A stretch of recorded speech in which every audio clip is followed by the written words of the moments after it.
And we're live. Hi, everyone. Number Marmaduke fan here.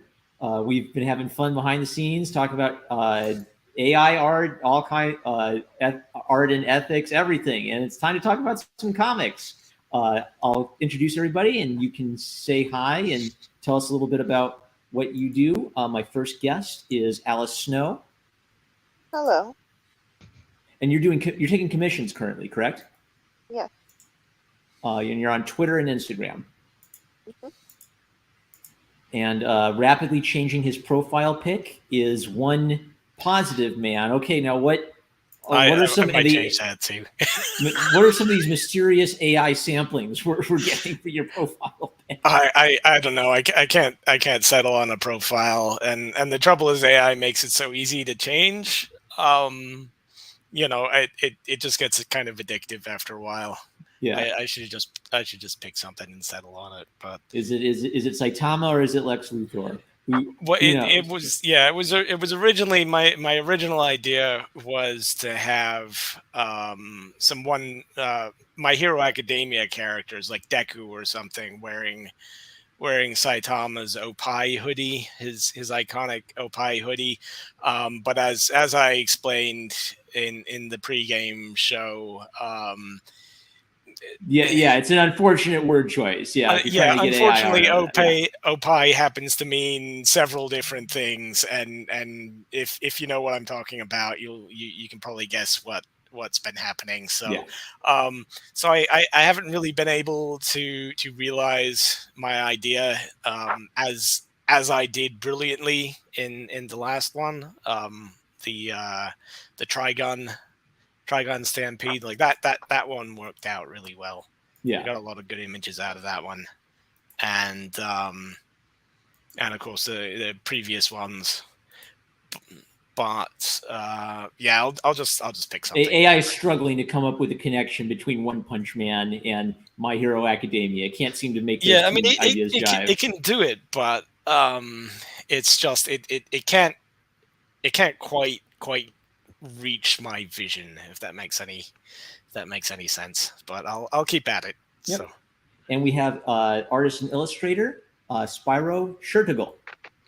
Hi. Yes. All right, so I guess maybe this is mainly a question for Alice and Spyro. The first thing we read was My Hero, and for people who don't know, this is basically the season 0 of My Hero Academia. Same artist, same writer.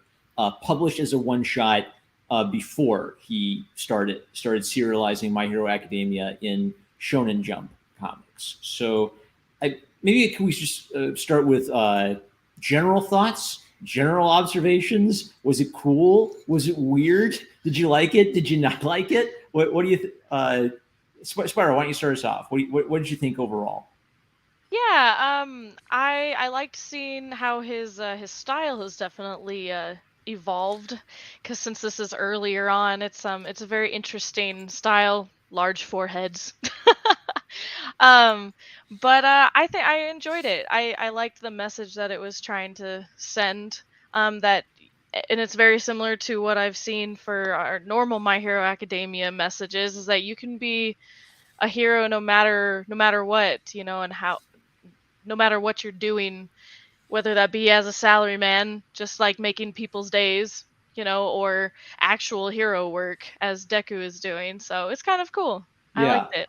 I like how proud he is of it. Like he has this Yeah. comment where he says, "If I can brag, this was my peak. If I ever get the chance, I want to draw it all out again." That's Mhm. how emotionally attached I am to it. The art style is the most kind of striking thing to me because My Hero Academia feels very polished. It has Mhm. sort of a quirky cartoon sensibility to it, but like the buildings and the backgrounds and the clothing, it all feels very tight. And this feels almost like a little bit like kind of like a grungy kind of a grungy outsider vibe to it. Alice, I think you were telling us behind the scenes you are actually kind of creeped out by this art style a little bit, right? Yeah.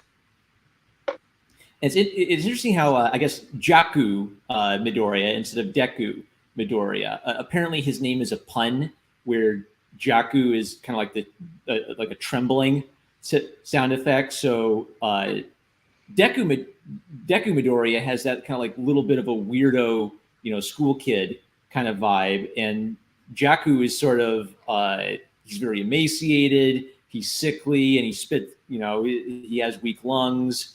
He gets injured a lot, and of course, the romantic interest is kind of like a tough tomboy business lady who's inherited her father's company. Oh, is that how you saw that? I didn't see any romance in there at all. It's Marm. He's got a yeah. All right. It's big sister. It's okay. It's more like Sakura and Naruto thing, right? Like tough older sister vibe. Yeah. You could just imagine him eventually. He would have eventually brought some romantic hints into it, even if it didn't actually blossom. That's the thing. A lot of these Shonen Jump manga is they have the hint of potential romance, but it's like, yeah, but 13-year-old boys don't care about that. We're not gonna spend too much time on that. Yeah. I mean, they care about things tangential to that. We'll put it like that, and just not go into. But yeah, I got the romance vibes from her too. Like you could tell that they were going to wind up being an item one day. They might not realize it now, but that. If it had have gone any further, you can map out the whole plot basically, just from looking at them. A couple of cool things that stood out to me that made me think of My Hero Academia is, Jack wants to be a hero, but he illegally moonlights as a hero. So it's sort of like the angle of superheroing being tightly regulated is sort of a subtextual theme in MHA. And it's a little bit more critical to this one because he's technically breaking the law and gets called out for that. His childhood hero was a guy named Positive, who looks a little bit like Ingenium, just not quite as a lot more simplified in the design. And this guy Snipe, he showed up in MHA at the climax of season 1. This is the guy who put like 6 bullet holes in Shigaraki. So it's nice he's that one of the teachers. Yeah.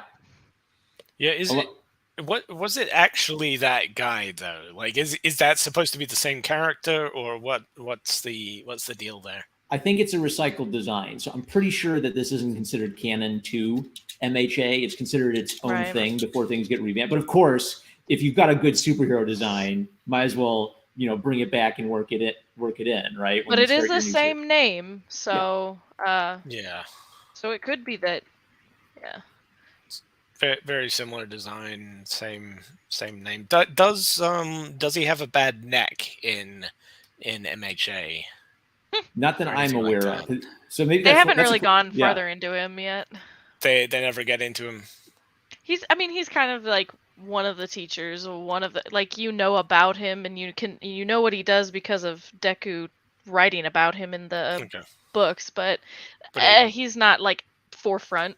It's like a background teacher then. Kinda, yeah.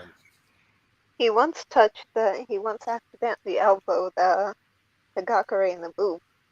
Oh, the Invisible Girl, right? Yeah. Yes, I remember that.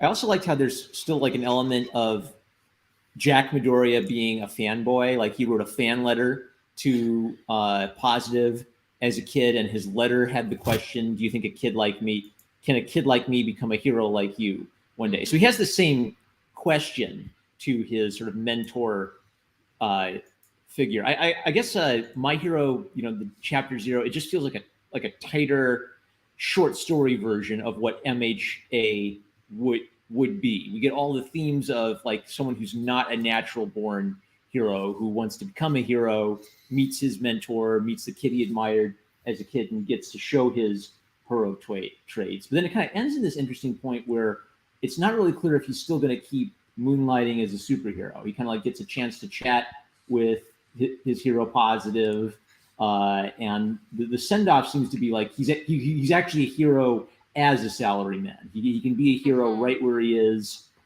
selling knives for his company with all of his heart. So it kind of closes off. The ending feels like a little bit more of a tidy bow ending. We don't know if he's going to go run around as a superhero still, but it feels like he's reached his happy place, right, and fulfilled his arc as a character.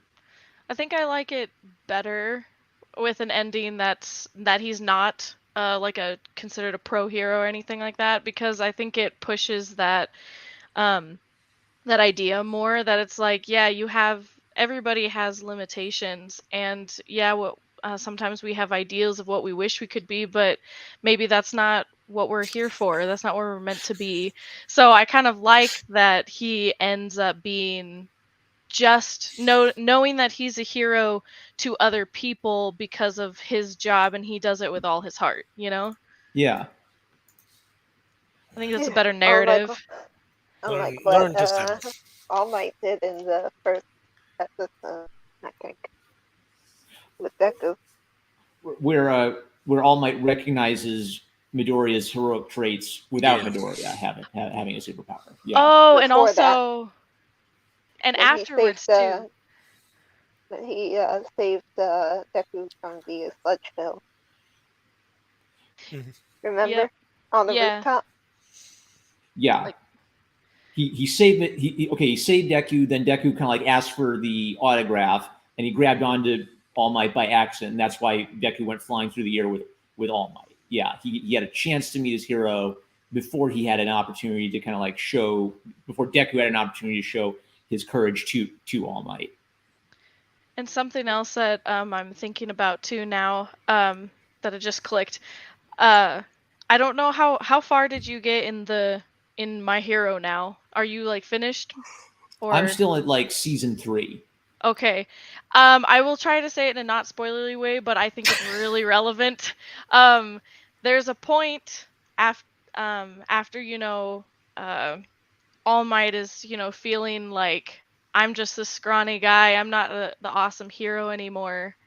Like, how can I be, like, I'm just worthless now.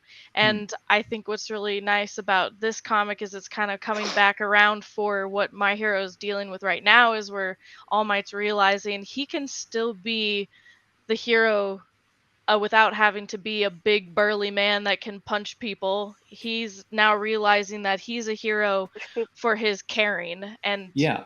and how he is like a father figure to Deku now. So let me see Yeah, if he can no longer punch anyone into the atmosphere, but Yeah. And that's what makes him feel like he's worthless, but now he has to have a revelation of like, you know what? Actually, I can be a hero too, just like Deku was asking me at the beginning of the show. Yeah. So the connection I'm making is Snipe, who's obviously a lot like All Might's character in MHA. The discovery that Jack makes is that Snipe was secretly positive, but he was traumatized. So since he can't fight, since he's scared to fight people hand to hand, he's become a sniper hero to kind of like put distance between himself and his enemies, right? So he reinvented himself. He created a new fighting style so he can keep being a hero. And he even has like a similar injury. I think he says somewhere that he was injured near his heart. Yeah. His lung, I think, or something like that. Oh, which the brain click, which gives him a connection to Jack. So Jack has weak lungs, and he finds out his hero has been injured and also has weak lungs now. Yeah. So there are people who are kind of like born with weak bodies, and there are people who are injured, and they, it's like you have sickness or you have illness come into your life, and then you have to cope with that. So there's a connection between the mentor and the younger generation character. Yeah. That is so cool. Wow. It's like there are whole gigantic, big, fat ideas packed into this one brief chapter that would later get like a bigger development. That's interesting. It is. It's was this written before My Hero Academia then? Yes. And here we like go. how much before? So it was like it was a one shot inserted after the 5th and final volume of his first big manga, which is called Oga Alma Gadoki Zoo. So what I've just kind of like picked up is what they do a lot is at the end of a popular series, they'll give you like a chance to do like a little one shot or a little secondary character. And that's basically how you pitch your next series. And then if the editors like it, then they might have you rework the idea, and that will become the next big serial serialized series in a shonen magazine or a shoujo magazine. It's actually different genres of manga do the same thing, where the one shot is your pitch for a bigger series. So like Cartoon Network used to do then with the what a cartoon kind of things, and they do the pilot episode, see what clicked with audiences, and then if your pilot episode was good enough, they'd pick you up. Exactly. That kind of thing, like voting on the pilots. Yeah. Exactly. And one of the hints of that is I think he has the comment that since the main character is a salaryman, it's not terribly suited to a shonen magazine. So he's proud of his work, but he's very aware of I need to rework this a little bit to hit that sweet spot for 13 to 15-year-old boys. Had big in the Hogwarts angle and have the school kids running around in the fantasy superhero school. Yeah. I think you guys are nailing it. That these were all sort of things that I was picking up on reading through it too. It is very much like a best of issue, like the best ideas, the ideas that I found most interesting about My Hero Academia, at least from the first several issues and episodes that I've seen. They're all distilled and expressed very elegantly in this one volume. I actually kind of like this better than My Hero Academia. I don't know if you guys would agree that this is superior. I have like a pro con to it. Okay. I like the grunge of it. It feels a lot more like one. You like the weird art style. Yeah. But MHA is more appealing, right? Like I get why a kid would like MHA a lot more than this weird stuff. And I like how condensed My Hero feels. The one shot feels like one solid self-contained story. And I guess my big problem with MHA is sometimes it feels like a really good idea for a short story that's now getting stretched out, right? Yeah. I think I mentioned this in previous streams. The reason I took a break at season 3 is I kind of reached a point where I said, this feels like a nice stopping point right here, right? And then what I usually do is I wait a little longer. I wait to hear if people are like still raving about how it just gets better and better and better. And then I come back and hop back in. I think it does. Yeah. All right.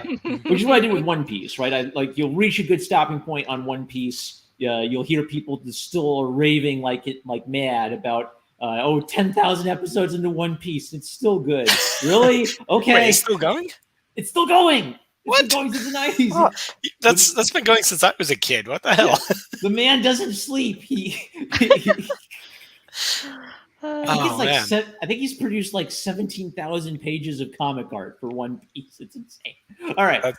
Is he the most prolific author? No, of all time, I think it's still Shotaro Ishinomori, who is the guy who did the Zelda Nintendo Power comic. Wait, what? I think he was like a student of Osamu Tezuka.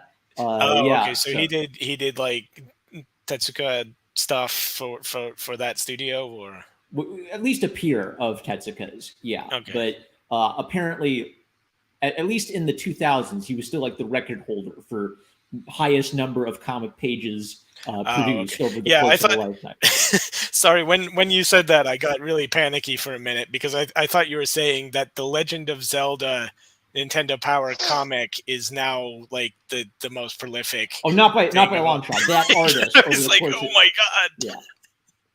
One Piece might be the longest running series. Yeah, is it? Don't quote. Well, I mean, there's like live action series, like the Super Sentai stuff has been going on since like the 1950s. Yeah, that would complicate it. Yeah, how do you count it if it starts live action and then it gets a manga and an anime? I guess like one person. You'd have to be like one series created by one person being worked on, or at least being overseen by the same person for the whole time. But would they count something like Toriyama oversees Dragon Ball Super, but Toriyama Yeah. doesn't draw Dragon Ball Super. That's what's going to get interesting. Okay, so we're getting to a I point don't know. where manga artists are finally like inheriting their properties onto a younger generation, because like the first couple of generations, it was always just like one guy doing writing and drawing, not drawing everything, but drawing most of it with assistance help. And now we're finally getting to the point where, you know, well, what's Goku and what's Dragon Ball going to be after Toriyama's gone? What's MHA going to be? You know, that is actually I can't believe I'd never thought of that, but you're right, because you know, I think like as like Western comic fans, right? You're sort of used to the idea that like Batman has had like a million different people working on him, and like a million different runs and storylines and alternate universes and multiverse stuff, right? But if we were still, you know, back in the day where it was like 10 years after Batman was first created, you know, it would be quite a bit different. So what are these manga and anime series going to look like in, you know, 40-50 years when it's all, you know, like third, fourth generation artists working on them? Like, are they still going to be running, or you know, are the plots still going to be the same? Is it going to be the same quality? Are we going to get to the point where there's like woke Goku or something? I feel like because of the community of the Japanese and how they respect their like the dead, I don't feel like that would be something they'd be interested in doing. I mean, even for instance, like Fruits Basket, you know, they ended the series, that first series, because the musician of the you know, of the background music died. So they just ended the show.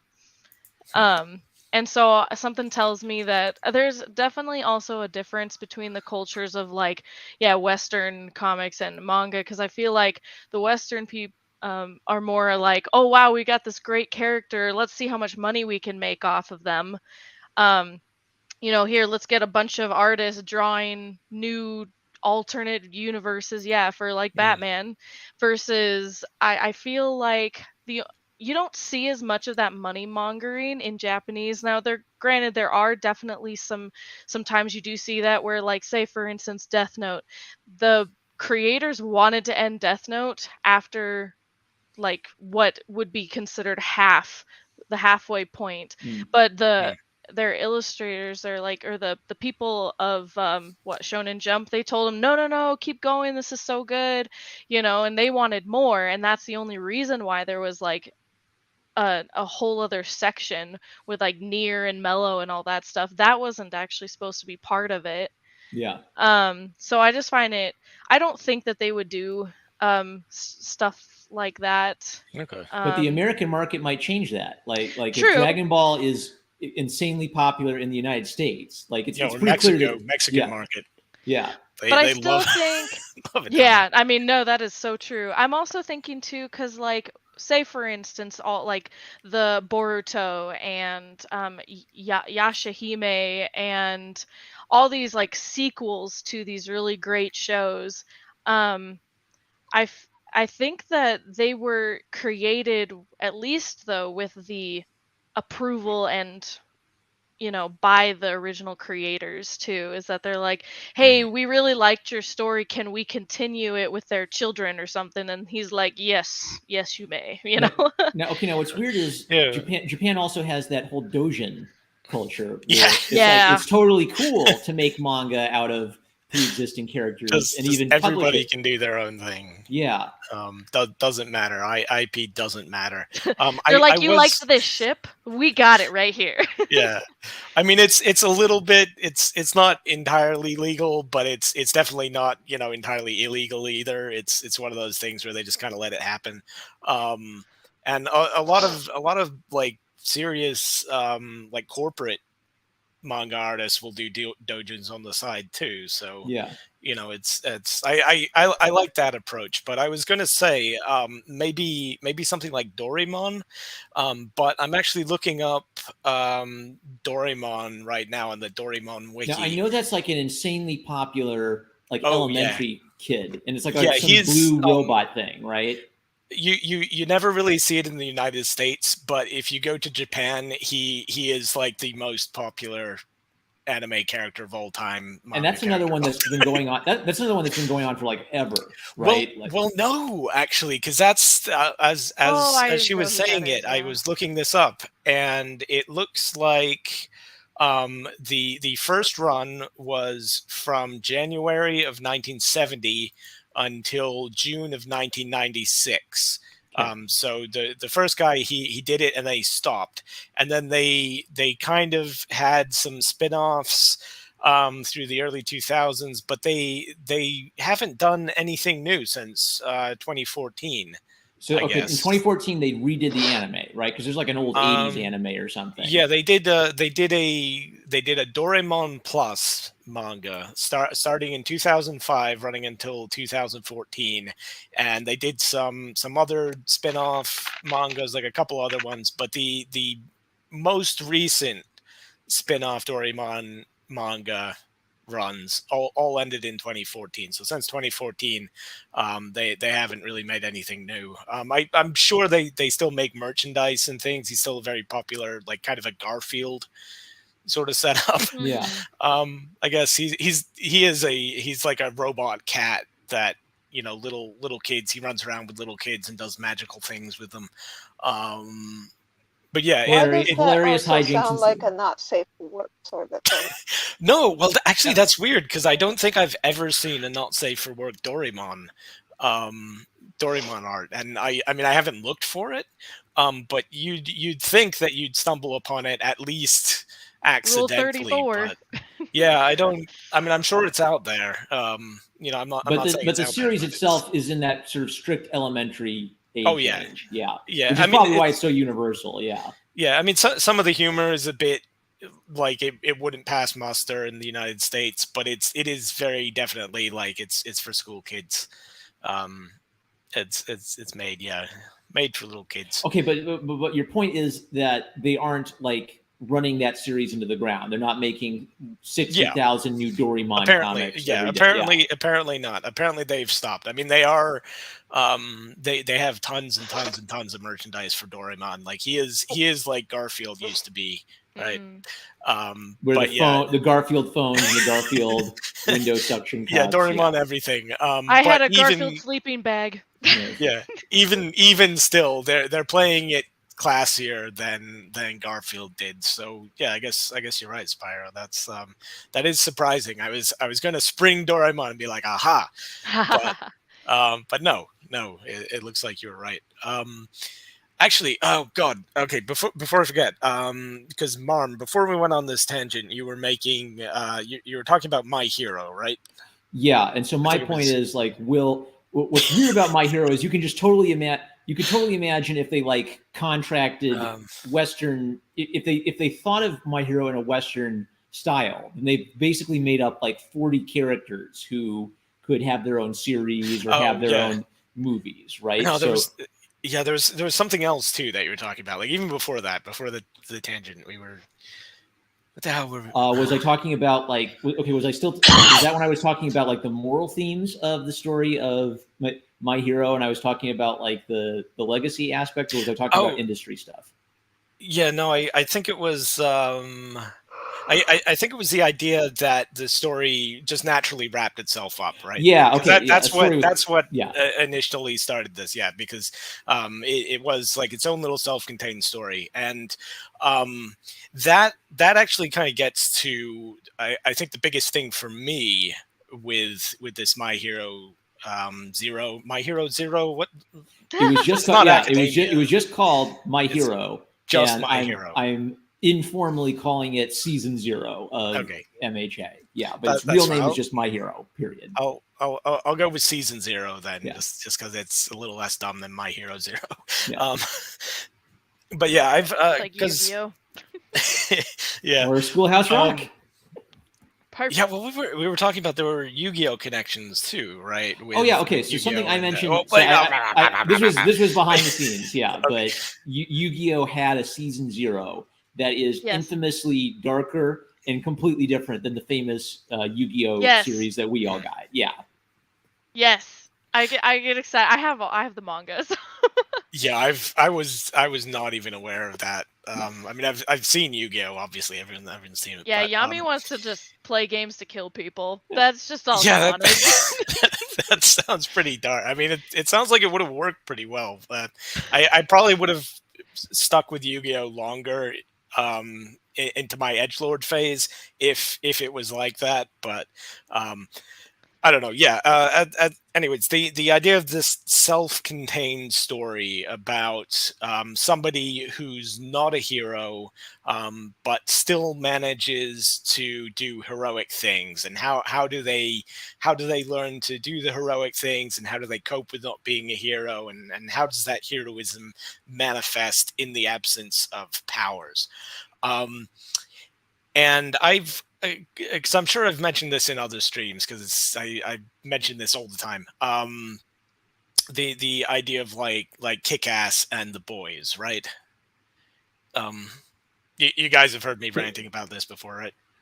I've I heard don't you remember. mention Kick-Ass, Okay. so I know. Well, Okay, just briefly, like I watched the movie of Kick-Ass years ago. So like okay. teenager becomes a hero, but it's like ultra violent, and he gets Yeah, his ass he's kicked. because the concept of Kick-Ass is initially that he's a regular kid who has no powers, who wants to become a superhero, and so goes out and tries to train himself as a superhero, but he's absolutely rubbish, and he just gets himself beat up all the time by like street gangs, and how does he do heroic things as just a regular kind of scrawny teenage kid who has like a homemade costume or something?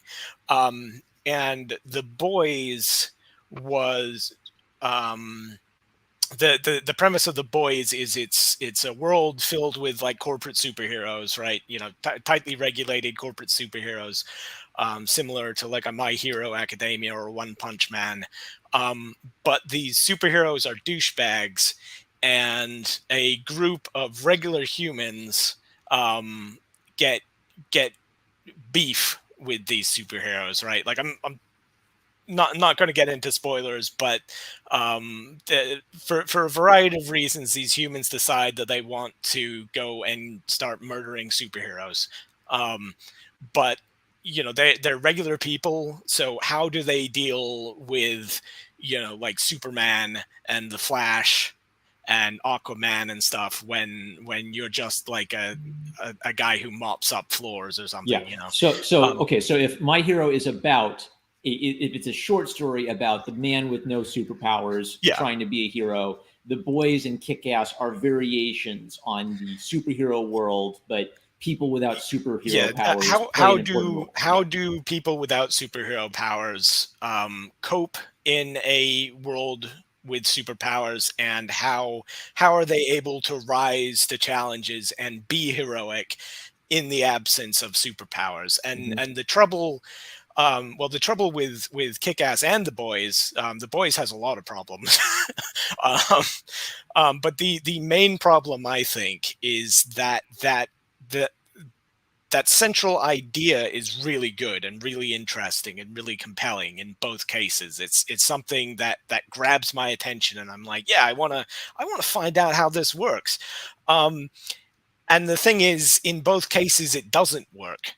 Um, or at least it doesn't really work for very long. Like it works for maybe um, like in the case of the Boys TV show, it works for like 2 episodes, and then it just falls apart. The story stretches beyond the premise. Yeah, it grows beyond those limits, and Kick-Ass, he is a scrawny kid with no superpowers, but then within a few issues, he's just Batman, and he's just beating up criminals like Batman does. So you lose that. You can still tell interesting stories, but you lose that initial premise of the guy with no superhero powers dealing with superheroes. So the fact that this season 0 My Hero Zero thing is so self-contained, I think really works in its favor, because it doesn't get to the point where I'm like, oh yeah, well, that was a really fun idea, but now it's just a generic superhero comic, so bleh. Okay, now relating to this idea of the premise, one thing. So I asked us to read One Punch Man just partially to like reward Punchy Yes. for reading so much MHA, but I do see a lot of like really interesting connections between One Punch Man and MHA, and it actually got more obvious to me when I read My Hero's, issue 0, like even down to kind of like the. Oh yeah. Well, I guess the gag is that he's not a salary. Saitama is not a salaryman. He wants to be a salaryman, but now he's an aspiring. He's Hello, not even like Minnie. a salary. He's not even like a salary man. He's more pathetic than Jack Midoriya. Who wants he to be wishes a he hero. could be Jack Midoriya. All right. So, Yeah. He's a wannabe salary man who just snaps one day, and I gotta say, with all the hype about One Punch Man, I was not expecting this isn't the final manga. so Okay. bad. Wait. Yeah. Okay. Wait. Spyro, you know that this isn't the famous manga, right? This is the webcomic the manga is based on. Are you serious? Yeah. Okay, I This did is not know season that. 0. no, that is it is the famous manga though. It's Yeah. Well, okay. Do you want me to explain it? Or? Yeah, you should. I mean, I always take I always take like an hour to explain everything, but just real quick. Basically, One Punch Man started as a webcomic, right? Like a completely amateur, some guy in his mom's attic drawing this, like exactly the thing that you see on the screen. Yeah. He's not a trained artist. He's really rubbish.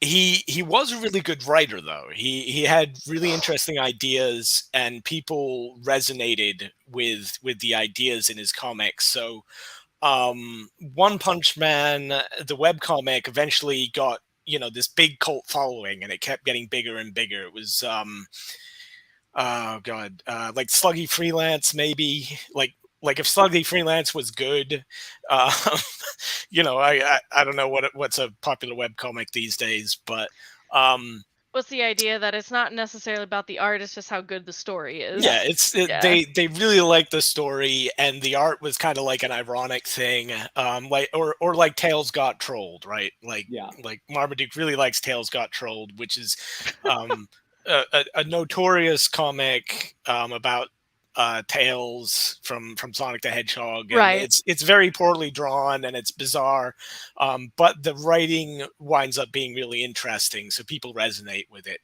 and that's I guess that makes more sense now, that's- because that's I was what like, you're- what the heck is this? yeah, exactly. Well, that's everybody's first reaction when they see it. It's literally just some guy, untrained artist who felt like he wanted to draw a superhero comic. Now Murata When is it the got name- popular, yeah, Go ahead. Murata is most people know One Punch Man from the manga, right? And the manga was a professionally done version of the One Punch Man webcomic, which came into being after the webcomic had got enough hype and buzz and following that he got an official manga deal. And the manga version actually follows the webcomic really, really closely. Sometimes down to the exact panel composition. It's really fun, because one thing I've always said when I'm kind of critiquing one's art, the guy who draws One Punch Man is coincidentally called One. But Yeah. he's definitely not a technically accomplished artist, but he has a very good eye, right? He has a very good eye for composition and Yeah, for I do see that movement. in this. Yeah, he's got this genius brain working in like like a fridge door DeviantArt body, right? You can imagine the cool anime series. You could imagine the cool anime series this would make before they made the cool anime series. Yeah, and that's exactly what wound up happening. They imagined the cool anime series, the cool manga. They wound up hiring this guy called Murata, who I don't know if anybody here is a Mega Man nerd. But if you remember, there were a series of contests way back in the 1990s for designing your own Mega Man boss. I think they ran them in Nintendo Power. If you're Well, I think it was American, only in Japan though.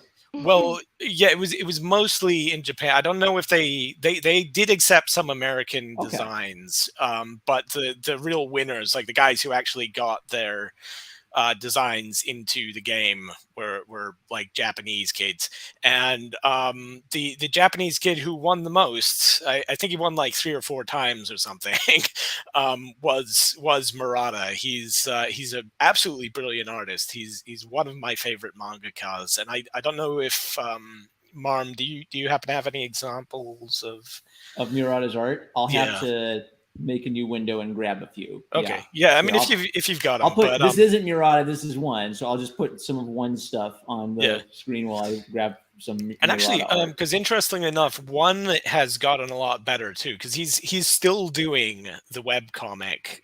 He's getting into one of these, like, 20,000 page grooves as well. And there's one point where I think he went on hiatus or something, and when he came back, you could tell he'd really like sat down and practiced, because it gets a lot better from like a technical competency angle. But yeah, I mean, he's still very much not a professional artist. But when he's paired with Murata, that was, yeah, this guy, he's an absolutely brilliant mangaka, reminiscent of the best Marvel art or something. He's detailed without losing dynamism. Yeah. Like lots of detail Exactly. in Yeah, that, but you still clearly understand the compositional idea. Yeah, at no, one this glance. is really nice. Yeah. Yeah.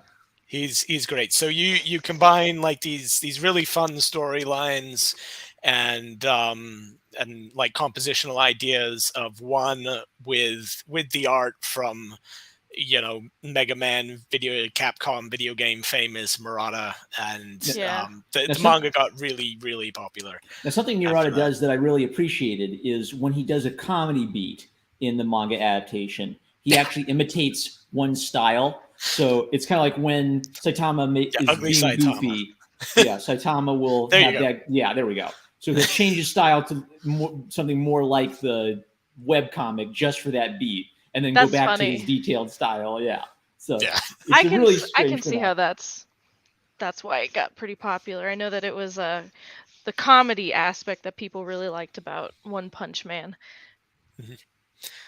Yeah, it's very comedic. I mean, it has a lot of very heartfelt stories as well. We didn't get that far into the webcomic, but just going by what you're saying, Spyro, you might actually really like Moomin Rider when he shows up. There's a character called Moomin Rider who comes in later, who is a superhero, like a regular person trying to do heroic things. And the joke is that like he is the bargain basement hero, right? Like he's the absolute worst ranked hero in the entire world. Well, okay, wait. He's like at Well, wait a he's one of second. the He's like lowest. he's at the top of C, right? Yeah, he well, can't get they into, have- he can't get into B. Yeah, because he's not good enough to advance. They have different tiers of heroes, and depending on what tier you're at, you have different job requirements. Like the really low ranked heroes are basically like beat cops who have to walk around and patrol the neighborhood all day, and they have quotas, and it's just kind of miserable. And then you go all the way up to like the super famous heroes who are basically just left to their own devices, and they can go off and do whatever they want. But they all wind up being really kind of creepy and psychopathic in their own rights. So I don't know. It's a really complex and The complicated competitive environment brings Yeah. the worst out of some people. Yeah. Yeah, It can- and we'd have to kind of go do more episodes on One Punch Man to really get into it. But Moomin Rider is kind of the archetype of like the absolute lowest ranked heroes. He has no superpowers or anything, and he doesn't have a driver's license, so he has to ride a bicycle everywhere. And like his superhero outfit is like a bicycle crash helmet or something, and the only jobs he's suited for are like rescuing cats from trees, um, helping old ladies across the across the road. But there are several parts in the manga and webcomic and anime where he gets called upon to do very heroic things, and Yeah. I'm not going to. I'm not. I think Yeah, you, no Marmaduke, spoilers. like you've seen, you've got a little bit in, yeah. Punchy tells me it gets better and better and better, and I really Oh, like yeah. season 1 of One Punch Man. Okay, Yeah, Yeah, it I mean, gets- it's on my list. I don't. I'm not going to watch it. It's just not on. It's not on my Yeah, priorities it at gets the really moment. good. Yeah, no, that's fine. I mean, it does have a tendency to get very addictive. I think I wound up reading like 100 issues of the manga in like less than a week at one point. But yeah, they do have characters who are very much like this not Deku. The Jakku Jack kind of Midoriya. things. And getting back to the ones that we're doing today, Saitama, the future One Punch Man, is very much like this Jakku kind of character. He's aspiring to be the sort of lazy, worthless salaryman sub. Did he have this line about watching an anime as a kid in the later manga and anime? I remembered Yeah. almost all of this except that one line. Yeah. Yeah, well, I mean, there's like minor variations, like in the translations. Like a lot of these are like fan translations, and you have to remember that there's the web comic, there's the manga version, and there's the anime versions. So there'll be little things changing, but basically, yeah, he used to be like a nerdy otaku kid until grown up life kind of drained the soul out of him. And So I had a couple things jump out at me in the first couple issues. So one is I think his first line when he hears about the kid with the cleft chin, and of course when he sees the kid with the cleft chin, it's like a with the balls hideously on the chin. ridiculous. Okay, I think his first line is "It doesn't matter," right? So it's kind of like Saitama. Even when he was young, he had this nihilistic element to him, and then of course the gag is later when he's older, he can beat anybody with a single punch, but it's not satisfying anymore. So he's always had this problem of like sets back in, yeah. So when Punchy, you were talking earlier about like the premise of One Punch Man, the premise of The Boys and Kick-Ass being like this big idea that wasn't well executed. I think that One Punch Man focuses its premise really well. Like the gag of these first two, it's actually the same gag basically, but it's a good gag. It's the gag of this goofy over the top villain with I hate crabs, and that's his origin story, and he has a motivation. And then Saitama is relatively simple compared to these people he fights, yet he can beat them. Apparently, without superpowers, he can just do it and just start ripping apart guys with superpowers without an origin story. So it's kind of like there's this goofy gag to everything that everything's built on this one gag. Yeah, a couple things that I could say about that. One, as far as like that goofy gag thing goes, that is a running theme in One Punch Man. It's one of the beloved memes. I don't know. It's not like a huge spoiler, but did you ever hear about the bananas and the push-ups? Push-ups and sit-ups. Yeah. His training regimen. His training regimen is 100 push-ups, 100 sit-ups, 100 crunches. Yeah. And like, what is it? Like 10K run? Yeah, 10K run every day, or 2 miles, they sometimes say. But yeah, 10K and 100 push-ups, 100 sit-ups, and you eat bananas every day. And it's basically like they have this whole build-up where people are wondering how Saitama became so powerful, because he is able to beat everything with one punch. Like that's the title of the manga is literally the premise of the manga. He is a man who kills everything he fights with a single punch. Um, and of course, that begs the question of like, well, you're a normal human being, so how did you learn to kill everything with one punch? And it turns out that the way he gained that strength was through a strength training regime that isn't even all that hard. I mean, it's a decent exercise regime, but it's not like anything out of the ordinary. So, some people speculate that there might be something more going on with Saitama, like maybe there's like some kind of latent superpower that he doesn't know about, or something like that. Like, But why doesn't Moomin Rider have that power? If Moomin yeah, Rider's a you very know, hard why robot, yeah. don't normal people get that strong when they try and do it? But um I actually like the idea of like, yeah, that's literally all that happened. And I think as you go through One Punch Man and you see him interacting with other characters and the ways he plays off of other like aspirational hero types, because he's not well, he isn't really an aspirational hero anymore. That's kind of his main problem. Like the dilemma that he faces is that he doesn't really have much of a motivation anymore, and much of a drive for life, and he doesn't see the point of heroing. But there are other characters, like weaker characters and side characters and support heroes who really do want to excel and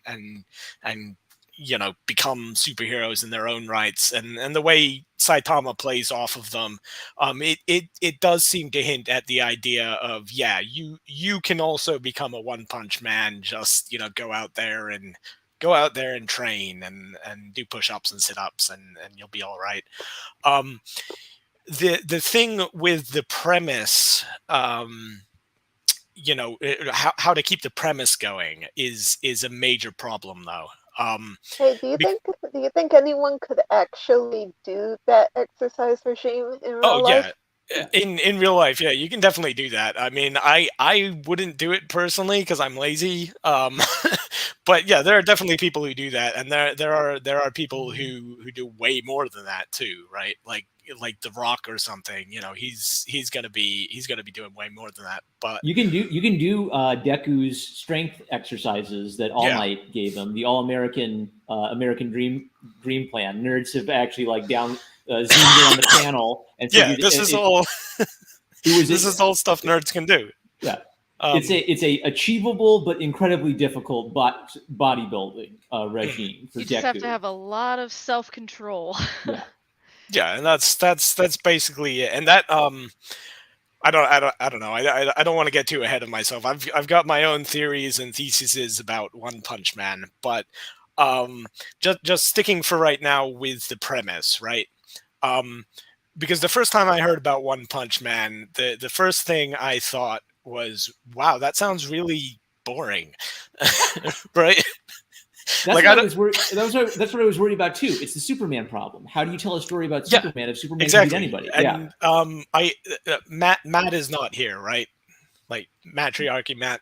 No, none of our mats are here. Yeah. Okay, because again, I really don't like Superman. I know I've got into him with him in the past, and a major reason why I don't like Superman is because he's just too powerful for everything, and it's really boring. But interestingly enough, I never wound up finding Saitama boring, even though like canonically he is boring, right? Like his boringness is one of the major problems that he has to face, and it's in the way that he deals with the boringness that you find kind of interesting ideas, and it's almost like it's like that Deku premise but flipped on its head, right?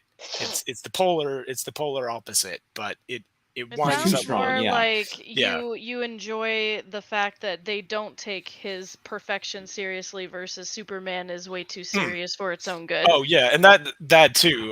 Because I don't know if you really get that sense in the first couple episodes of One Punch Man, but one of the running gags that comes in is that nobody really knows that he's like the greatest and most powerful superhero in the universe, and they all just kind of either ignore him, or like he does something great and they'll misconstrue what happened, or they'll think he cheated or something. So he's like the world's best superhero, but he's also still like a complete loser in life. um, it's an interesting juxtaposition. But one the author one, he also winds up going into side characters, right? Like very much like one My Hero Academia does. They build up this rich panoply of side characters and sidekicks and mentors and things. Even the monsters get a lot of personality throughout the course of One Punch Man. He's a simple man in a complicated world. Yeah, and they wind up, especially as Murata started to come in and the manga started to take off. They started doing like side stories focusing on other superheroes in the world and kind of how they deal with the world and their little quirks and hang-ups. Like there's a metal bat guy who has some interesting side quests. Zombie Man, whose superpower is he can get blown to bits. He basically just dies and then resurrects and dies and resurrects until the monster gets so tired that the monster just gives up. Are these spoilers? Not really. I mean, I'm going to try not to get into spoilers, but basically, long story short, there's a lot of interesting side characters that get brought in, and it allows one to explore the world of One Punch Man in a more conventional superhero way, right? My experience with season 1, I think I had a similar experience. Mm-hmm. I haven't heard as much as you, but I had like a similar vibe of like, how is this going to stay interesting? And then they keep introducing new concepts that keep the core concept interesting. He can beat people with one punch, but there may be like a twist or something strange about the scenario that he's in that continues keeping it engaging. So it's a high recommendation to me. Yeah, he finds ways to both keep the premise whole and intact, right? Like he doesn't suddenly make him like a crappy superhero or something, kind of like my hero. Man. Yeah, my hero like Deku gets to swallow the hair of of All Might, and then now he's got need an adult. powers. Yeah. The premise changes in My Hero Academia in most of these sort of catchy premise superhero shows and mangas. The premise changes quite quickly, but in One Punch Man, it manages to maintain the premise, and it does so in such a way that it's still an interesting and dynamic superhero story in its own right.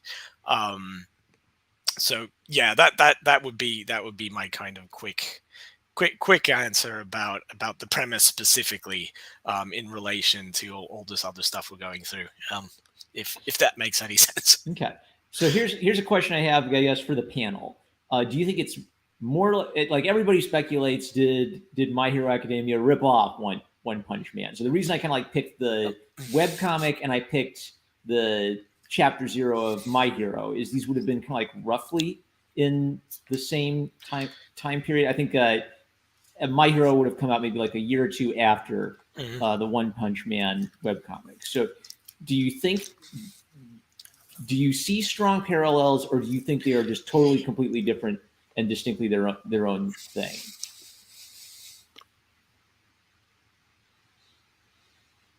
Maybe start with Alice. We haven't heard from her in a bit. Sure. Alice, do you have any thoughts on like does My Hero Academia, does it have like an appeal for you that One Punch Man doesn't have? Do you appreciate them both for different reasons? I like My Hero because it actually puts together both the mental and physical struggles. because For it seems to be for more of Deku and company. with more psychology of the characters in general.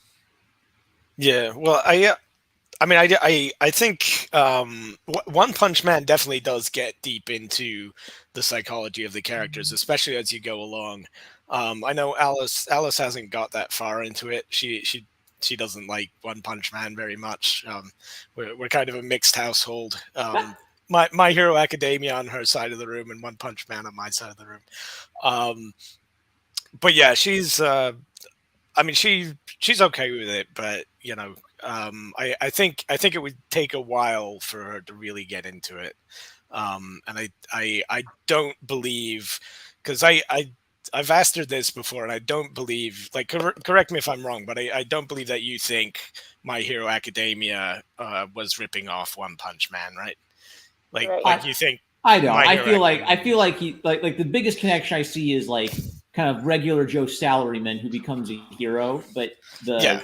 style is so different. The audience, the audience is so different. They really do feel like completely distinct and different series to me. So- And The most and the interesting aspect is approaches maybe are like were different, they drinking too. the same thing in the water? Sorry. So, as someone who has not seen, or this is my first time reading One Punch Man, and also looking at the time frames. So the My Hero Chapter 0 was done technically April 2011, and One Punch Man started manga wise in 2012. No, but So would that have that's been the Murata's? manga. Yeah, that would have been I right, and believe that's the yeah. run. So Yeah, and that's the fine, but webcomic was that's when like obviously it takes a long time to work through these things. I've read and watched manga and anime that have to do with like the process of making manga and anime. Mhm. And so obviously I know it takes a long time to get through that, but sometimes the mangakas aren't going to maybe see something from another person until after it's published as well. So even if I don't think that these were ripped off of anybody personally. I mean, maybe they have like ideas, that maybe they were Drinking the inspired same by. Kool-Aid. Yeah, but I don't feel like it doesn't feel necessarily the same, especially considering that My Hero is largely influenced by Western comics. Yeah. I don't know the background of the guy who made One Punch Man and if he is interested in Western comics as well. Yeah, Because he is. maybe, well, then honestly, He's I very think that they just have the same influences, but they took it in different routes. So, like, to me, it seems as if the guy for One Punch Man, as far as I can tell so far, he took the route of, okay, you have the Superman, but let's go deeper and exploit the boringness of Superman, versus you have My Hero, which goes further into the dynamics of a kid. It's like feeling like you can never be who you want to be and struggling to get there. So I Basically, think, they're on different sides of the pool, right. swimming towards the middle. Yeah, I Yeah. could agree with that. So it's like they Yeah. both want to be heroes. They want to be the best heroes, but they don't necessarily like start in the same ways. I mean, I guess in this chapter, these two chapters here, you can see he's like I guess yeah, the homeless. I don't know if he's homeless or not, but Unemployed. Yeah. Yeah, he's unemployed. an unemployed loser basically. He wanted to get a job as a salaryman, but he didn't get the job, and he's really depressed. Right. So but yeah, I don't know. It still seems different enough. I don't think they like ripped off of each other by any means. Spyro, I just made a Yeah. I just had a thought there. Mhm. Like a lot of people point out that DC Comics thinks of their superheroes as mythological figures, and Marvel Mhm. Comics they purposely try to think of their characters as regular Joe type Yeah. people. Yeah, So you can if definitely see that. So if to science fiction. Yeah. So if Superman is the inspiration point for One Punch Man, that means that he's looking at a mythological kind of like super, the Uberman type of hero. And then One Punch Man has this kind of like almost philosophical problem to him, which is that he's unhappy. Whereas Deku is like a kid who's, struggling in school. So, and Spider-Man's like a big inspiration point for Horikoshi. Like, take a drink every time someone in My Hero Academia has something that's the equivalent of web shooting powers. A lot of them have it, right? That's valid, actually. Your liver would be gone.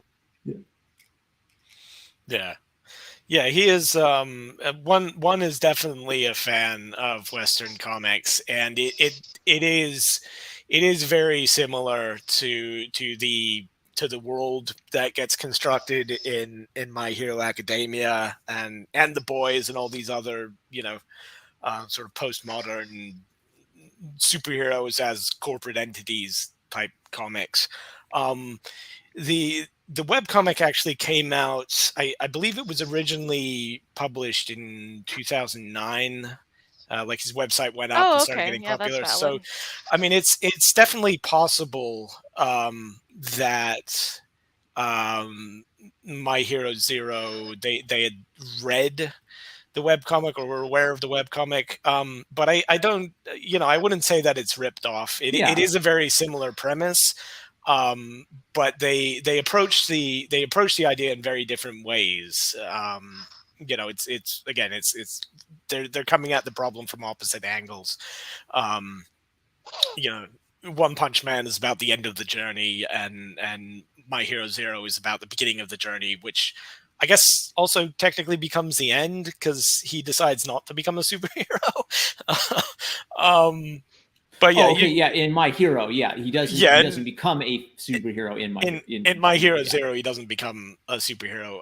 In My Hero Academia, of course, it's all about like the hero's journey, and as I'm growing up and I'm growing into my powers. Teenage. There's a lot more teenage power fantasy in My Hero Academia. Superpowers are more interesting to teenage comic readers than the philosophy of what superheroes are. Yeah, and that's exactly why I tend to like One Punch Man a lot more than My Hero Academia. It's not that My Hero Academia is bad necessarily, but it does have that focus on like the cool powers rather than the weird kind of psychological quirks and hang-ups of the characters. Well, right? See, that's where I would disagree.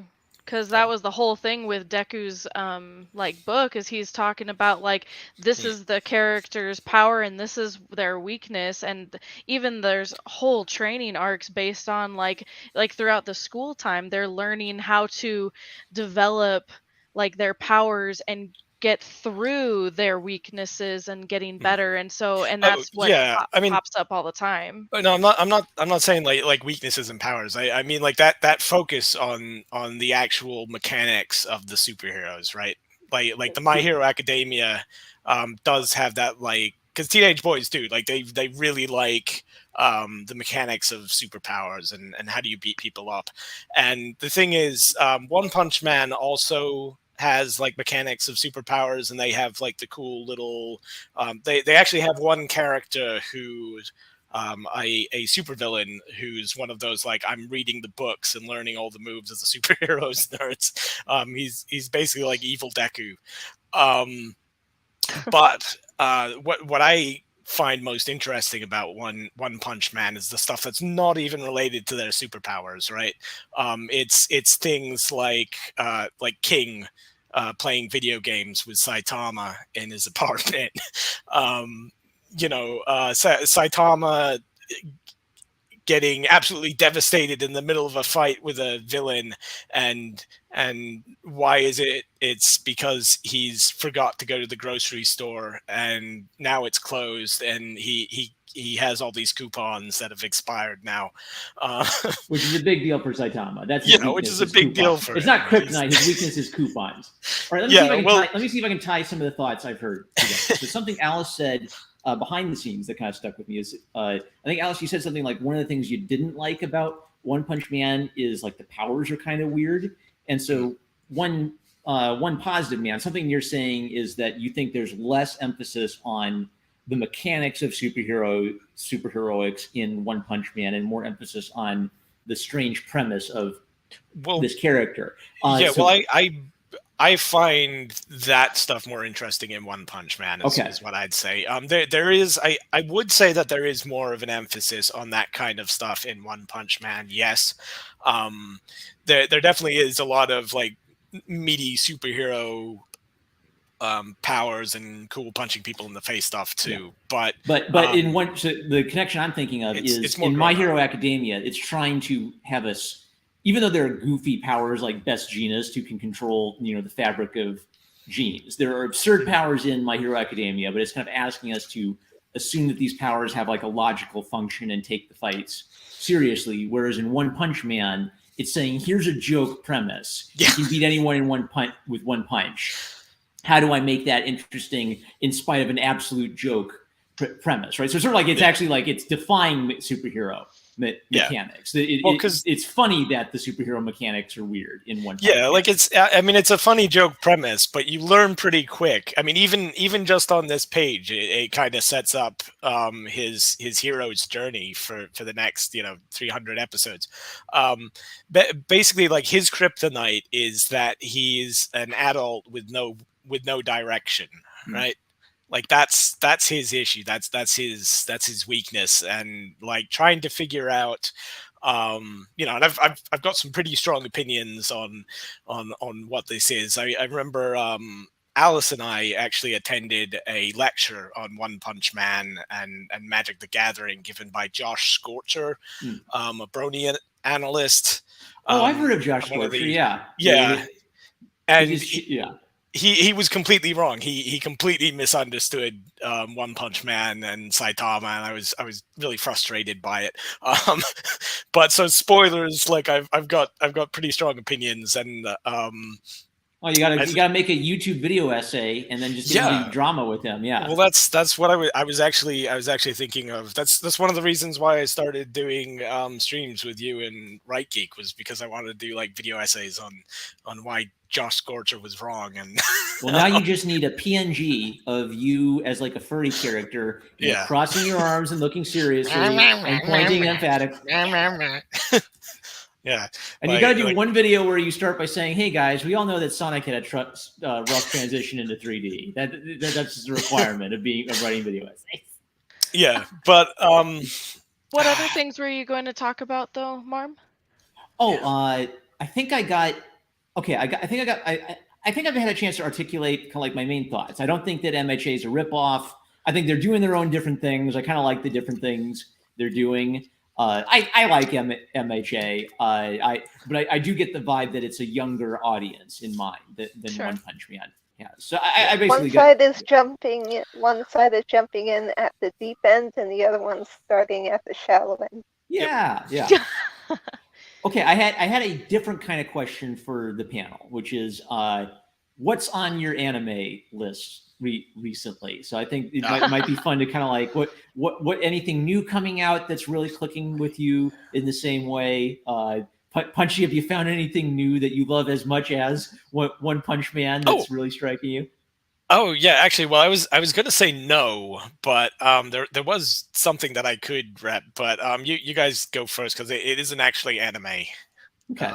I guess I'll start. I'm most recently I've been watching JoJo Stone Ocean, and I actually don't like it as much as the older JoJo.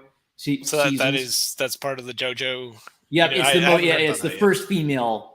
JoJo, the girl JoJo thing that I keep seeing. Yeah, and there was some drama where like Netflix is the one that's producing it. Yeah, it took like a long break between 2 seasons, and they finally are continuing it. So, is it like is that JoJo? Like, did JoJo go trans or something? No. It's generational. So it's like the first JoJo was like lived back in the 1800s, and the second JoJo lived in World War II. And she's like the most popular JoJo was the JoJo who lived in the 80s. That's when it became a phenomenon. And she's like the daughter of that JoJo. He actually like shows up and is a recurring character still. So if you don't like Prime JoJo, none of you were. I wouldn't recommend Stone Ocean if you haven't enjoyed JoJo. Really, you have to start at season 1 to understand what the hell is going on, because it's just that freaking weird. I don't understand what was going on. I started at season 1 and I don't understand what was going on. Okay, but okay. What would you consider Prime JoJo then? I Is think, that the 80s JoJo? Okay, I think Phantom Blood, the oldest JoJo, it's very black and white, very pure-hearted good guy hero, very wicked evil bad guy. But I think they introduced too many important concepts to skip Phantom Blood. And then I think Prime JoJo is Battle Tendency, Stardust Crusaders, and Diamond is Unbreakable. So basically, seasons 2, 3, and 4 of JoJo I think are really peak stuff. And then 5 and 6 feel kind of retreading similar ground. But what's weird about JoJo is even when he's retreading similar ground, he's still so freaking weird that he still does absolutely bizarre and strange things, even if he's recycling similar concepts or plot points from his earlier seasons. But seasons 2 through 4 are peak. So when does because I wasn't even aware that it was different JoJos. That's how much I know about JoJo. Yeah, it's a generational battle. Yeah. When does he switch up? Well, isn't one of them a vampire or something? Okay, the main villain in season 1 is the vampire, and the vampiric villain, because he's immortal, right? Then it can be generation after generation of JoJo. So he torments. He torments the Joestar family or something. Yes, exactly. Yeah, it's the Joestar family are fated to face off, and he's not the only villain too. I appreciate how Hirohiko is willing to change things up from season to season. So if you get tired of Dio in one season, then something might get a different, unique villain later. Yeah. To be honest, I really did give it a try. I don't really like the art style. It's kind of I think of it as like a Fist of the North Star, but for Yaoi fans. I think that's fair.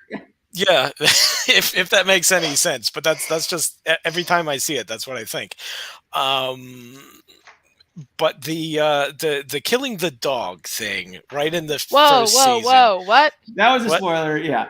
A dog dies somewhere in. Well, then I'm not watching it. That's the very first episode. It's the end of the very first episode. They have this big thing. I don't even want to think about it because it's really sad. So how about we stick with just answering the question?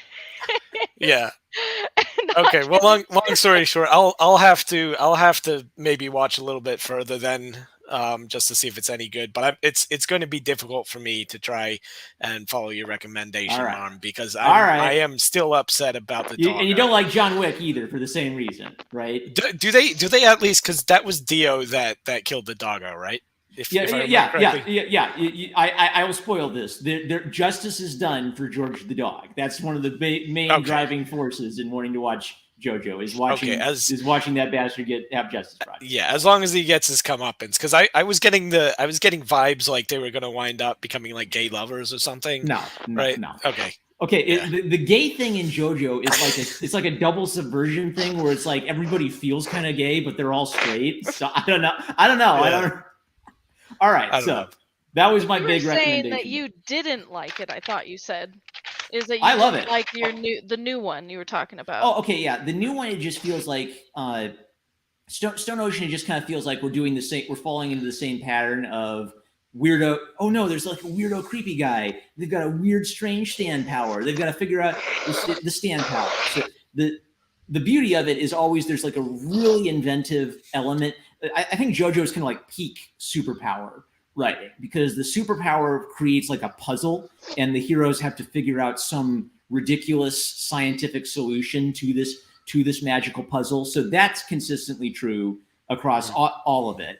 I just don't like the character quite as much as Joseph and Jotaro are the heroes of seasons 2 and 3. So I'm kind of missing the character element in the most recent season. But if you love strategic superhero, super powered battles, JoJo's some of the best for that kind of stuff. So that's my main thing I'm watching So it's recently. So Alice and Spyro, I want to hear from you, like any new series you guys have come across recently. Trigun Stampede. I'm waiting for season 2, Oh, yeah. but they say that might not be coming for a little bit. Yeah, she's been really diving deep into Trigun. So and I know, I mean, we've done a couple episodes of that First too. couple of, So yeah, and it was yeah. it was weird because I was kind of like watching it, knowing what I knew about Trigun, and trying to like watch it through someone who wouldn't know much about Trigun. But I enjoyed it. Yeah, I knew absolutely nothing. What is that? Because there's a character, Alice, that you've been getting really into, and it's a Trigun character, right? Like a Dash? fluffy. Oh, it's the fluffy AU version of Dash. Oh, okay. Yeah, Are you just it's talking some. about the new way they're drawing Vash? No, it's like a fan art. It's a fan art meme Oh, of okay. Vash as I actually thought it was a because Alice is a big fan of silky chickens, right? Silky Mhm. chickens and Maine Coons. And this character looks exactly like a cross between a silky chicken and a Maine Coon, but it's Vash the Stampede for some reason. So I see. yeah, it's you can find a lot of examples on our Twitter if you guys are interested. Go give it a follow and check it out. It's Alice White Rab RABB6, right? Mhm. Alice. Mhm. Okay, I remember.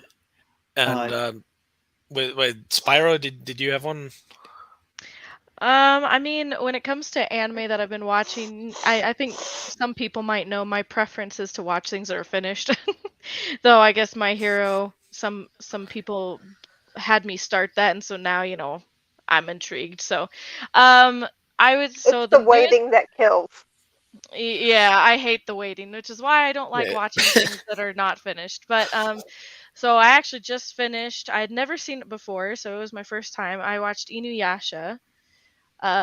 So that was fun. Which, funny enough, was gonna relate to the guy Jakku, because there's a character named Jakku in Inuyasha, and he's like the tiny little like demon that follows Mm. Sesshomaru around. He's like, Sesshomaru's the best. Anyways, so I kind of thought that was a funny play on it. Basically the simp. Basically the simp Exactly. squad. It absolutely was.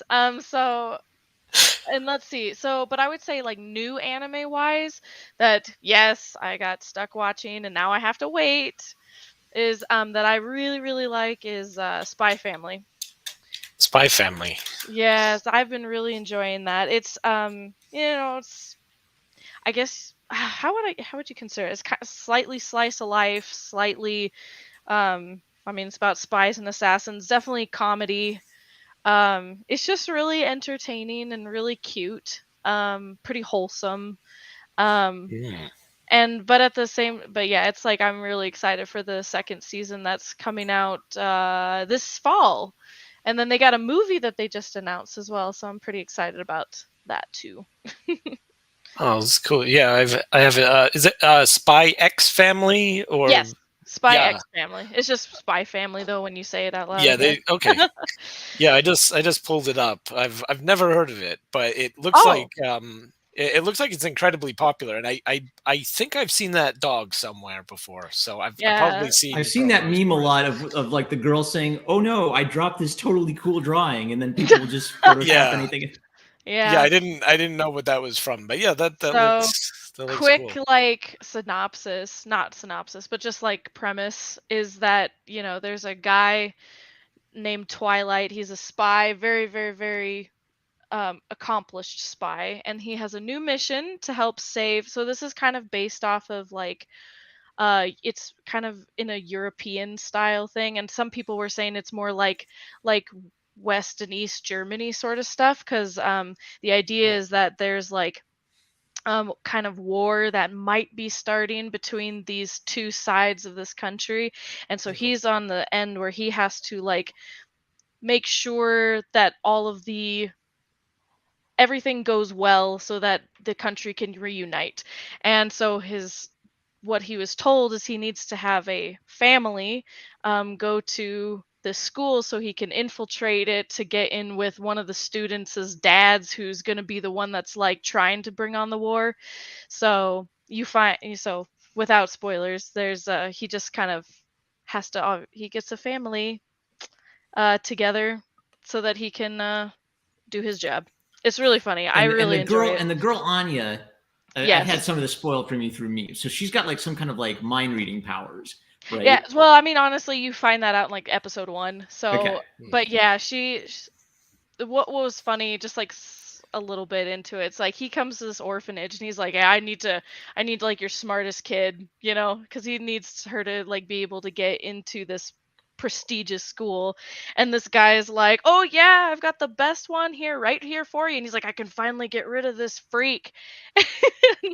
Because but she hasn't let anybody know that she can read minds. So it's the whole anime, nobody knows, but she can read everybody's mind, which makes it more funny throughout the entire thing because she knows everything. But she's also that doesn't way too young. that doesn't necessarily mean that she's smart. It just means that Right. she reads people's thoughts. Yeah. Exactly. So honestly, I highly recommend it. Especially, it's just so funny, and very, very wholesome, very cute. Nice. Yes. Nice.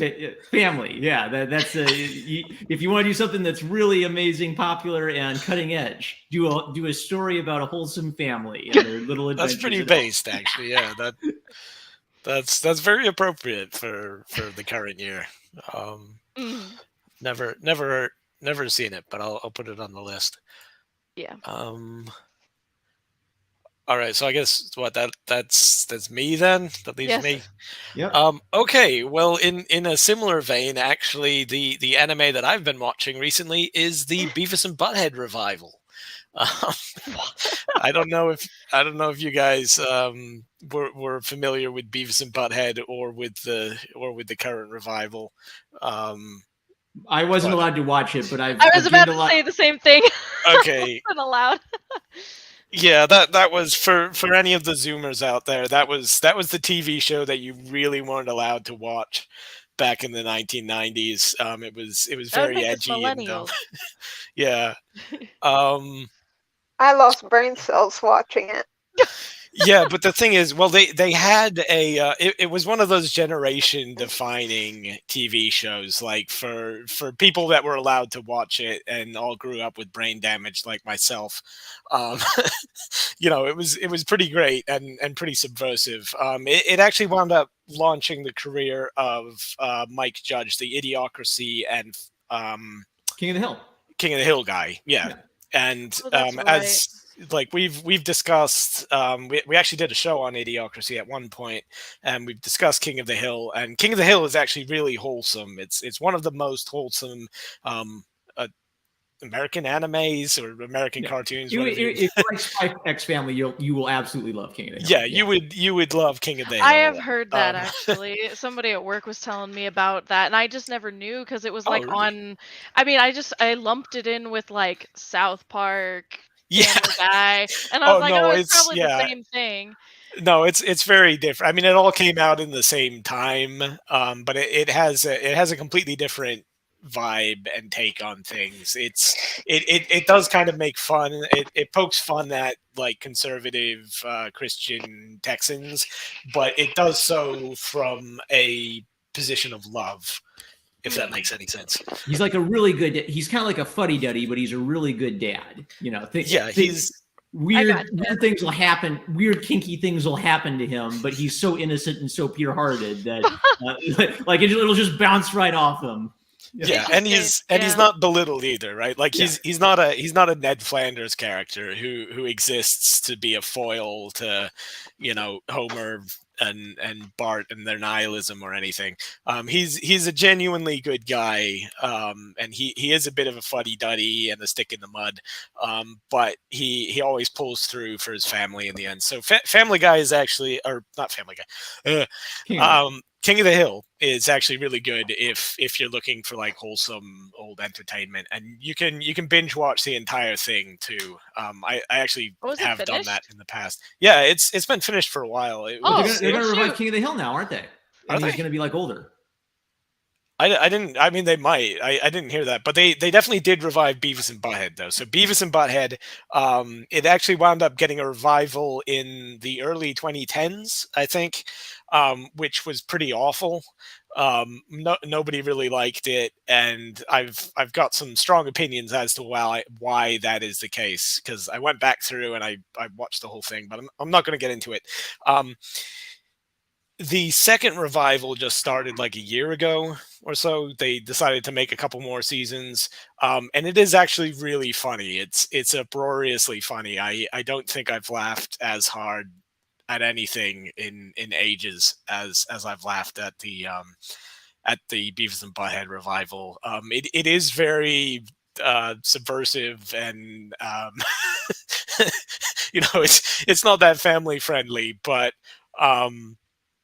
it's done with a wholesome heart. I guess I'll say. They're jerky. They're kind of jerky, inappropriate characters, but the gag is sort of at the expense of the jerky and inappropriate. Yeah, well, the thing with Beavis and Butthead, the thing that makes Beavis and Butthead work really well is that they are these like complete idiots who operate completely according to id, right? Like all their desires, every impulse they have, they'll act on.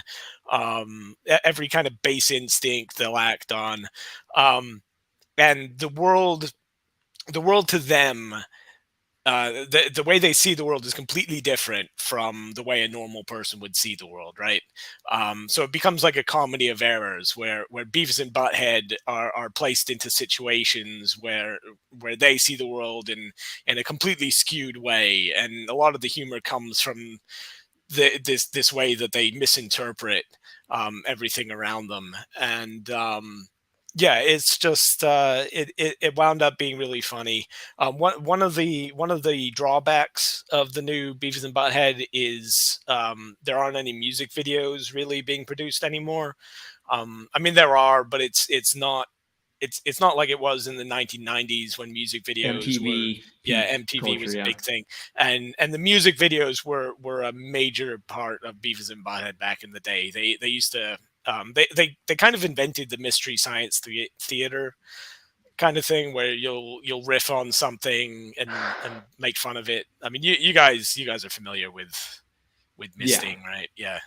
um React videos, basically. Like they were the world's first React videos. But they still they kind of make it work. Like they'll react to YouTube videos now.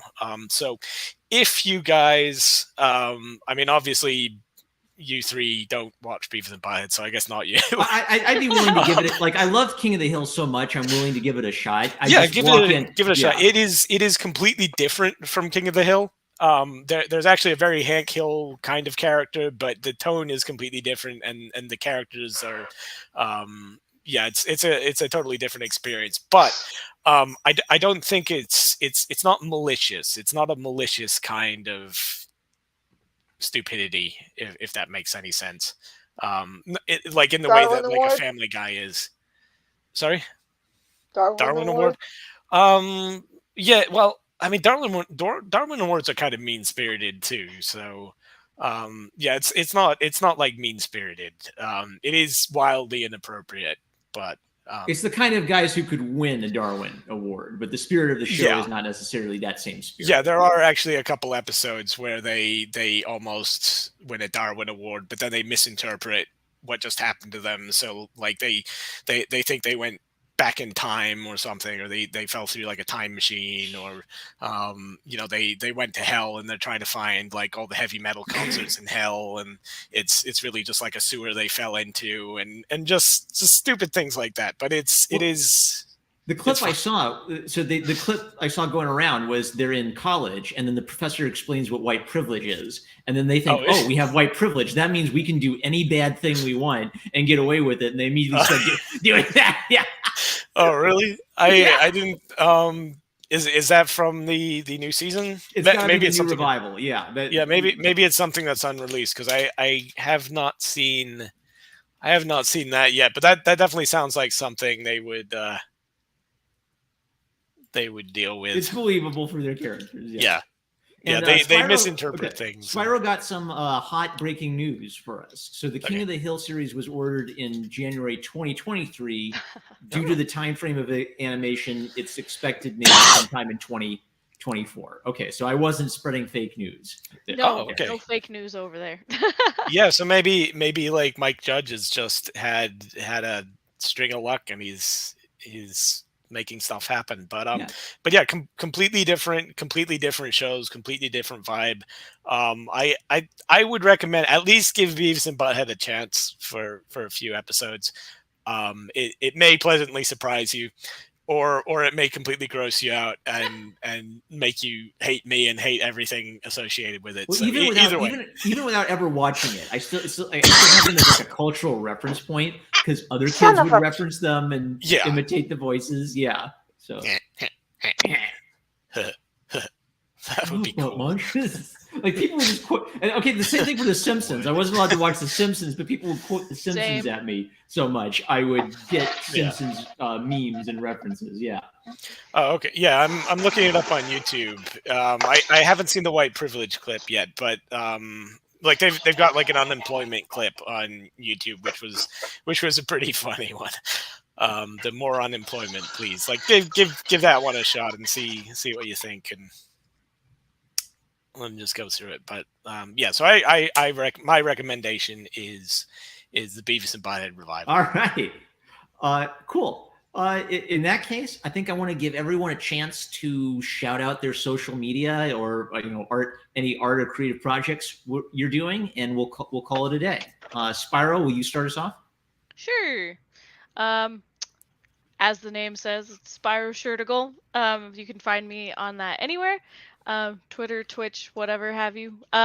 And the newest thing that I just finished that's going to be on a Kickstarter actually in the maybe next couple months is a comic book that I got to do the cover for. So I'm excited about that. And yeah, I'll be posting stuff about it when I hear more on the Kickstarter by the author. So, but that's that. Cool. Sounds good. Alice, are you still there? Yeah. Where can people find it? Huh? Oh, where can people find your art online? Oh, you can find it. You can find it on Twitter and Instagram now, right? Uh-huh.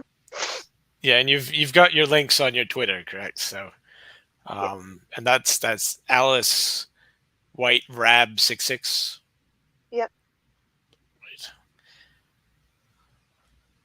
All right, and then One Punch. You're not. You don't have. You're a bit more of a secret. Mass hedgehog Pokemon. You're experimenting with AI art. You draw. Yeah, well, you've done some Jane and Akira fan art. Yeah, I do a lot of different stuff. My big thing right now is for medical issues. I haven't really been able to draw or paint anymore.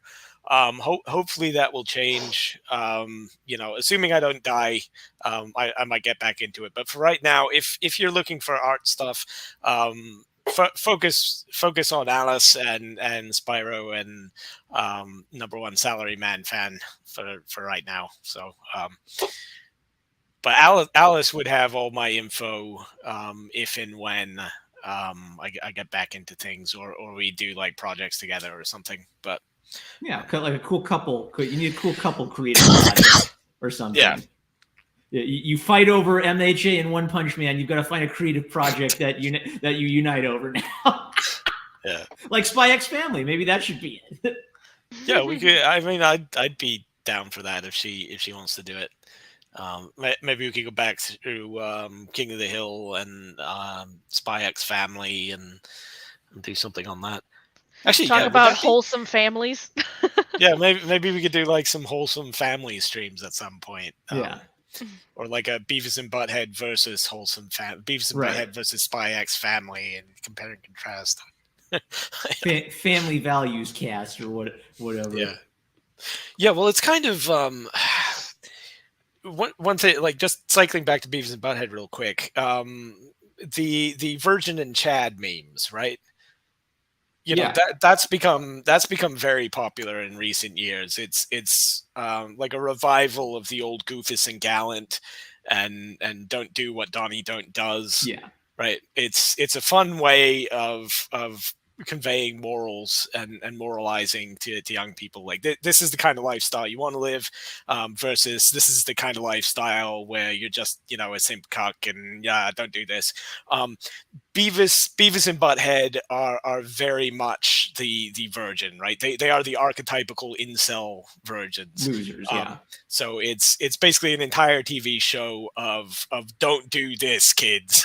Yeah. Right. Which, if you're a little kid, you might not understand that. Like, there's. Oh no. Well, I mean, there's do kind like of. I would imitate violent behavior on TV. Well, when I was really little. Yeah. Well, there was like the really famous thing, the really notorious thing was the fire incident where a little kid lit his mom's house on fire or something, and the mom blamed it on Beavis and Butthead.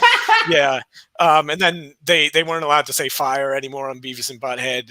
From what I understand, it was like a spurious accusation, but there were people worried about the influence. I will say, as somebody who was a little kid watching Beavis and Butthead, you knew that they were butt munches, and you knew that you shouldn't grow up to be like them. But part of me, a lot of the stuff they did seem really fun. Right, like, oh man, I wish I could just sit outside a gas station all night and eat nachos and try and get beer from people who just wind up beating me up like that.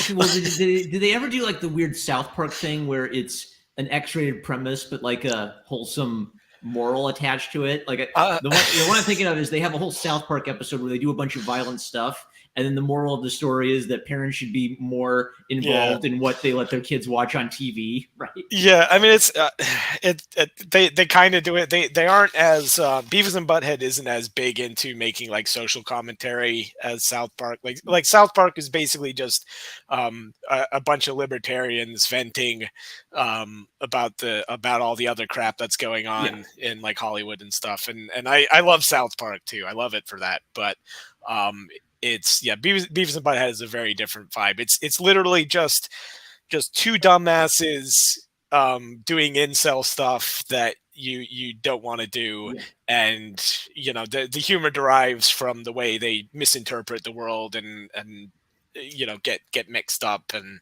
in their interactions with actual grown-up people and things. But don't have a cow, man. Wait, that's the wrong series. All right, very cool. All right, so I've got some potential recommendations for while I'm working on my comic. I'll put on some Spy X Family and Beavis and Butthead.